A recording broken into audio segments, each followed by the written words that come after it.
അമ്മ എന്താക്കുന്നേ? നമ്മൾ അന്ന് പ്ലാന്റ് നട്ടിട്ടില്ലേ, മാംഗോ പ്ലാന്റ്.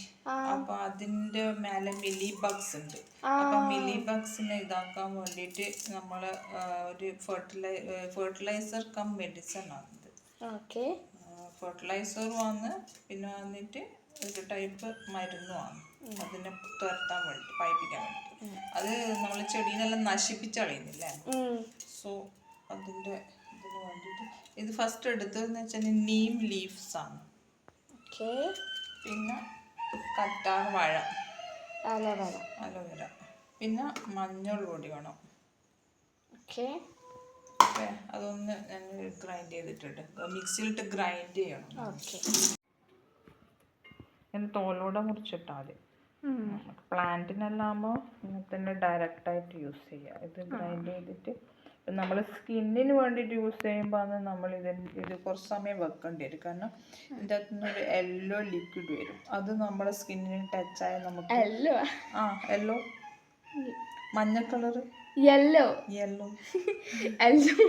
കുട്ടികൾ പറയുന്നു. പിന്നെ വന്നിട്ട് കഞ്ഞിൻ്റെ വെള്ളം അല്ലേ, ഇത് പുളിച്ച കഞ്ഞിൻ്റെ വെള്ളമാണ്. അതായത് 2 ദിവസം വെച്ചിട്ട് അതിനെ ഇതാക്കിയത്.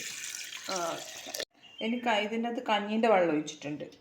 അതായത് ഒരു പുളിച്ച കഞ്ഞിൻ്റെ വെള്ളം ഒഴിക്കേണ്ടത്. എന്നിട്ട് നമ്മൾ ഗ്രൈൻഡ് ചെയ്യട്ടെ. പുളിച്ച ഒഴിക്കുന്നത് അത് വന്നിട്ട് പുളിപ്പ് ഉണ്ടാകുമ്പോൾ ഇതിൻ്റെ ഈ ജേംസിന് പുളിപ്പ് രസം ഇഷ്ടമല്ല, അതൊരുമാതിരി എഫക്റ്റ് ചെയ്യും. അതിന് വേണ്ടിയിട്ടാണ് പുളിച്ചത് ഉപയോഗിക്കുന്നത്.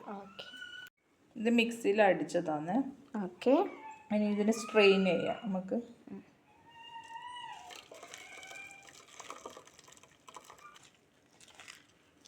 ഇതൊരു 3-4 ദിവസം വെക്കാം.